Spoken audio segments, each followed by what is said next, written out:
شاندار ترغیبات دے کر اپنے ملک کی منڈیاں وسیع کر کے اپنی معیشت کو مضبوط کرنے میں جٹے تھے۔ تیسری دنیا کے ممالک میں، خصوصاً اس خطے میں جسے ایشیا کا نام دیا جاتا ہے، تمام ممالک غیر ملکی سرمایہ کاری کو اپنی طرف راغب کرنے کے لیے انہیں بڑھ چڑھ کر ترغیبات دے رہے تھے، اور بہت مشکل کے بعد چند ملٹی نیشنل کمپنیوں نے پاکستان میں سرمایہ کاری کے لیے ہاں کی تھی۔ یہ سرمایہ کاری اگر ہو بھی جاتی تو بھی نہ ہونے کے برابر تھی، لیکن را کے لیے یہ بھی ناقابل برداشت تھا۔ اگر پاکستانی قوم اپنے قدموں پر کھڑی ہو جاتی، اگر اس کے حکمرانوں کے ہاتھوں میں پکڑا بھیک کا کشکول ٹوٹ جاتا، تو عین ممکن تھا وہ بھارت کی محکوم اقلیتیں ان سے شہ پا کر برہمن داد سے آزاد ہونے کے لیے ہاتھ پاؤں مارتی۔ را نے ابتدائی مراحل ہی میں ساری دنیا میں یہ ڈس انفارمیشن پھیلانا شروع کر دی تھی کہ پاکستان کے پاس تو انفراسٹرکچر ہی نہیں، وہاں تو سڑکیں ہی نہیں، بجلی اور گیس ہی نہیں، مناسب پانی ہی نہیں، شرائع خواندگی شرمناک حد تک کم ہے۔ ایسے ملک میں بھلا ان کمپنیوں کے ہاتھ کیا لگے گا؟ اس کے باوجود کچھ غیر ملکی کمپنیوں کو اس ملک کا اور اپنا مستقبل روشن دکھائی دے رہا تھا، اور انہوں نے حکومت کی طرف سے ملنے والی بے پناہ مراعات اور گارنٹیوں کے ساتھ پاکستان میں سرمایہ کاری کے لیے ہاں کر دی تھی۔ تب را کے سیانے سر جوڑ کر بیٹھے اور انہوں نے ان سرمایہ کاروں کے لیے پاکستان کو غیر محفوظ بنانے کی تگ و دو شروع کر دی۔ اب یہاں وڈیرا سولنگی جیسے زر خرید کتوں کے ذریعے وہ لا اینڈ آرڈر کے مسائل کھڑے کر کے ملک کے سب سے بڑے شہر کی سڑکوں، دفاتر، اداروں، بندرگاہوں، ریلوے لائنوں اور تمام ایسی جگہوں کو غیر محفوظ کر دینا چاہتے تھے۔ وہ جانتے تھے سرمایہ کار بنیادی طور پر خوفزدہ ہوتا ہے، وہ اپنے سرمایہ کا تحفظ چاہتا ہے، اور جب اسے یہ علم ہوگا کہ وہاں اس کا سرمایہ ہی کیا زندگی بھی غیر محفوظ ہے، تو اسے کوئی لالچ، کوئی ترغیب، کوئی ضمانت سرمایہ کاری کے لیے تیار نہیں کر پائے گی، اور خود اس ملک کے حکمران کبھی اپنے قدموں پر کھڑے ہونے کی فکر نہیں کریں گے۔ وہ کبھی نہیں چاہیں گے کہ عوام میں غیرت ملی کا شعور جگا کر انہیں دن رات ان کے قائد اعظم کے فرمان کے مطابق کام اور کام کے لیے آمادہ کریں۔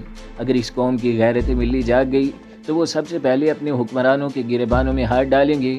وہ ان کے سونے کے محلات کو ریزہ ریزہ کر کے، ان کے پیٹ پھاڑ کر، غضب شدہ عوامی سرمایہ چھین کر ملک کی تعمیر نو کرتے، ان کے عشرت قدوں کو جلا کر وہاں فیکٹریاں بنانے اور ان کی عیاشیوں اور بدماشیوں پر قدغن لگا کر اپنی ایک صف میں کھڑا ہونے پر مجبور کر دیتے۔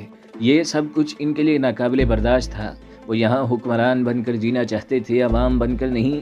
را کے سیانوں نے، چانکیا کے چیلے چانٹوں نے بڑی سمجھ بوجھ کے ساتھ ان کی کمزور رگ دبائی تھی۔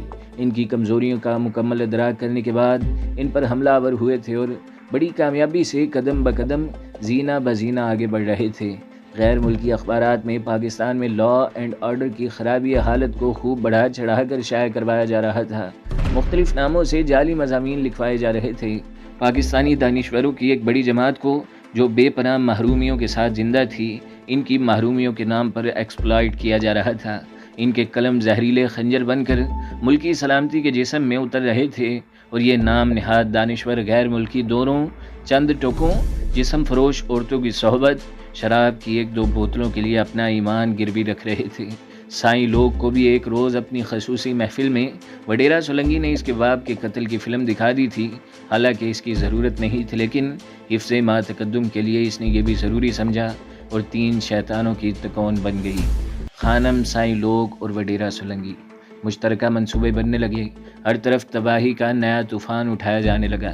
ان کے اپنے صوبے میں لسانی پارٹی کے ممبران کی تعداد میں آئے روز اضافہ ہوتا چلا گیا۔ تمام بے روزگار، ستائے، محروم اور بے بس نوجوان اپنی کمزوریوں کے ہاتھوں بکنے لگے۔ سائیں لوگ اور خانم نے ان کی ایک طرح سے بھرتی دفاتر کھول دیے۔ پہلے 5، پھر 10، پھر 20 اور اب 100 سے زیادہ کی تعداد میں انہوں نے ایسے محروم نوجوانوں کو لالچ، دھونس، بلیک میلنگ کے ذریعے را کے تخریب کاری کیمپوں میں پہنچا دیا۔ یہاں انہیں تخریب کاری کی تربیت دے کر شراب و شباب کا ایسا بنا کر واپس بھیجا گیا، اور چند ٹکوں کے لیے وہ ملکی سلامتی کے لیے خطرہ بننے لگے۔ ان کے ذریعے لسانی تعصبات کو ہوا دے کر فسادات کی راہ ہموار کی جاتی۔ ان سے بڑے بازاروں میں فائرنگ کروائی جاتی، ریلوے لائنیں تباہ کروائی جاتی، اغوا کروائے جاتے، قتل کروائے جاتے، دھماکے کروائے جاتے۔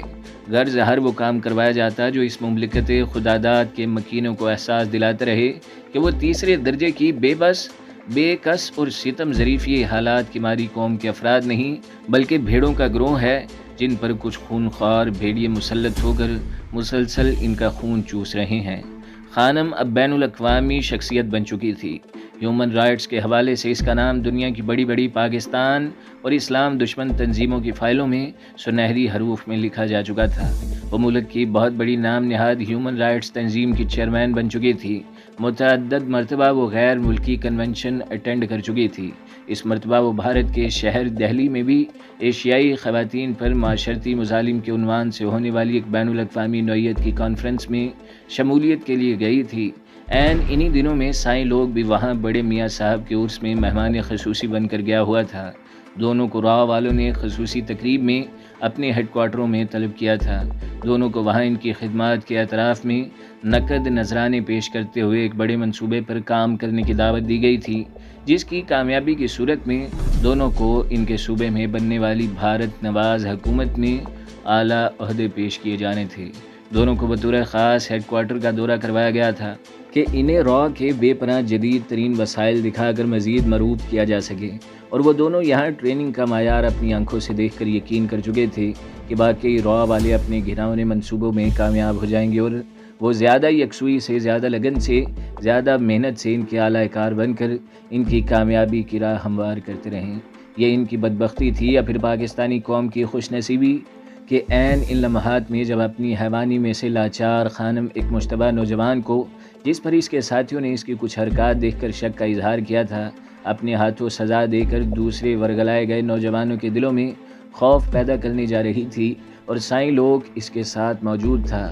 ان لمحات میں طوفانی بارہ ان میں راستہ بھٹک کر سرحد عبور کرائے، اور پھر حادثاتی طور پر یہاں تک پہنچ جانے والے FIU کے کیپٹن جمشید نے انہیں شناخت کر لیا۔ وہ دونوں چند گھنٹوں کے لیے ہی اس کیمپ میں مہمان خصوصی بن کر آئے تھے۔ جب کیپٹن جمشید نے اپنی جہاد کا آغاز کیا تو وہ خصوصی جہاز میں بیٹھ کر دہلی واپس پہنچ چکے تھے۔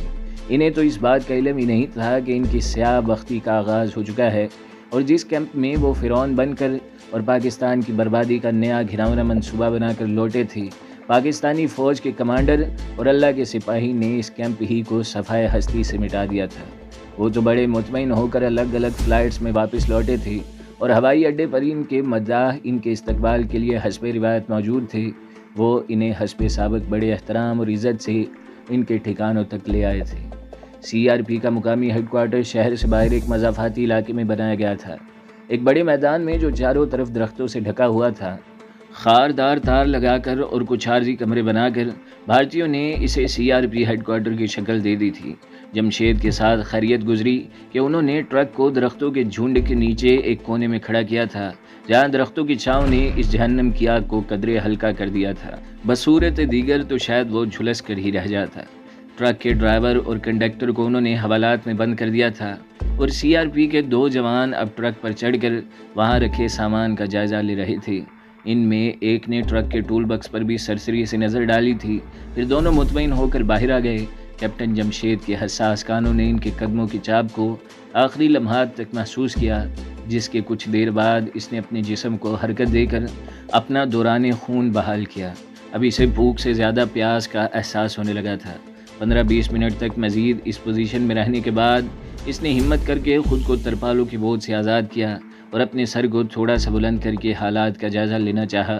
اس کی آنکھوں نے سامنے جو منظر دیکھا، اس کے بعد کیپٹن جمشید نے دوبارہ اس پوزیشن پر واپس لوٹ جانا زیادہ مناسب جانا تھا۔ سامنے گراؤنڈ میں CRP کے جوان اپنی معمول کی پریکٹس کر رہے تھے۔ ان کی تعداد سینکڑوں میں تھی، اور کیپٹن جمشید نے اندازہ کر لیا کہ اگر اس نے یہاں سے نکلنے کی کوشش کی تو اس کے جسم کا شاید ہی کوئی حصہ ان کے ہاتھوں سلامت رہ پائے گا، کیونکہ وہ لوگ اپنی بندوقوں سمیت پریڈ اور مشقوں میں مصروف تھے۔ کیپٹن جمشید نے کافی دیر تک لمبی تان کر اسی طرح لیٹے رہنے کا ارادہ کر لیا تھا۔ یہاں سے نکلنے کا فی الوقت تو سوال ہی پیدا نہیں ہوتا تھا۔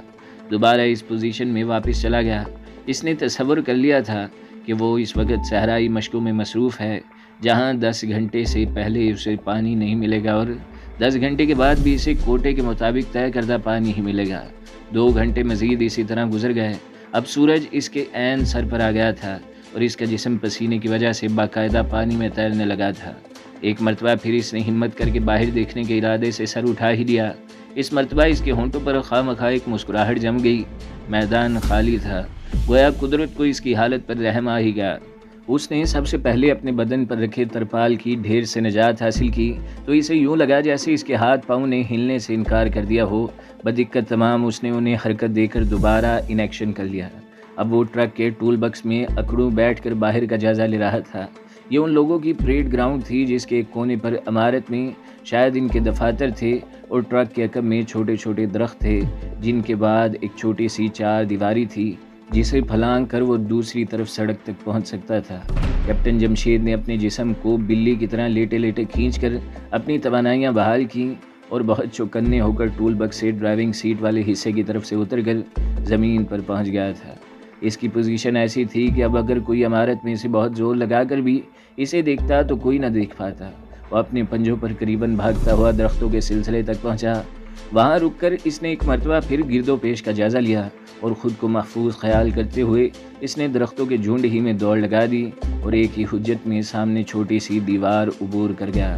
اب وہ ایک سڑک پر کھڑا تھا۔ یہ شاید وہی سڑک تھی جس پر ٹرک چل رہا تھا۔ کیپٹن جمشید نے کچھ سوچ کر فیصلہ کیا کہ اب وہ اپنے واپسی کے سفر کا آغاز کر دی۔ وہ سڑک سے اتر کر اب کھیتوں کے سلسلے میں داخل ہو رہا تھا۔ اسے علم تھا اس علاقے میں دور سے اسے کوئی مشکوک نہیں سمجھے گا، کیونکہ یہاں کے دیہاتیوں کے جوان بھی جین کی پتلونیں پہن کر کھیتوں میں کام کیا کرتے تھے۔ تھوڑا فاصلہ طے کرنے پر ہی قدرت کو شاید اس کی جوان مردی پسند آ گئی اور اسے انعام سے نوازنے کا فیصلہ کر لیا۔ یہ چھوٹا سا نالا تھا جو نہر کے پانی کو کاٹ کر کھیتوں تک پہنچانے کے لیے بنایا گیا تھا۔ جمشید نے آسمان کی طرف سر اٹھا کر دیکھا۔ سورج اپنی پوری آب و تاب سے چمک رہا تھا، لیکن اس کی تپش اب جمشید کے لیے تکلیف دہ نہیں رہی تھی۔ اس نے احساس تشکر سے اپنا سر جھکا لیا اور چھوٹے سے پختہ نالے کے کنارے چوکڑی مار کر بیٹھ گیا۔ اگلے چند منٹ تک اس نے پیٹ بھر کر پانی ہی نہیں پیا تھا، بلکہ اپنے تمام کپڑوں سے نجات حاصل کرنے کے بعد جی بھر کے غسل بھی کر لیا تھا۔ اس کے ذہن میں یہ بات ضرور رہی تھی کہ ایسی کارروائیوں کے لیے یہ کوئی بہت محفوظ جگہ نہیں ہے، لیکن وہ مطمئن تھا کہ دوپہر کی اس جھلساتی گرمی میں کون اس طرف اسے دیکھنے آئے گا۔ نالے کے ساتھ ساتھ اس نے دوبارہ سفر آغاز کیا اور تھوڑا چلنے کے بعد بے اختیار سجدہ شکر بجا لایا۔ سبزیوں سے بھرے کھیت کے کونے میں کسی کسان نے خربوزوں اور تربوزوں کی بیلیں بچھائی ہوئی تھیں جن سے پکا ہوا پھل اسے دعوت دے رہا تھا۔ اس نے دانتوں کی مدد سے پہلے ایک بڑا تربوز بیل سے توڑا، اسے نالے تک لایا اور 2-3 منٹ نہر کے پانی میں ڈبونے کے بعد اسے توڑ دیا تھا۔ سرخ اور پکے ہوئے پھل اس کے روئے روئے میں عجیب کیفیت دوڑا رہے تھے۔ کیپٹن جمشید نے سیر ہو کر تربوز اور خربوزے کھائے۔ اب اس کے جسم کی گمشدہ توانائیاں لوٹ آئی تھیں۔ وہاں اس کے جسم میں مزید گرمی برداشت کرنے کے لیے بے پناہ توانائی بھی ذخیرہ ہو گئی تھی۔ سڑک کو اپنے ذہن میں رکھ کر وہ اس کے ساتھ ساتھ پگڈنڈیوں پر چلتا رہا۔ اب نالے کا سلسلہ ختم ہو گیا تھا، لیکن وہ قدرے محفوظ بھی تھا اور سہ پہر تک اس کا سفر جاری رہا تھا۔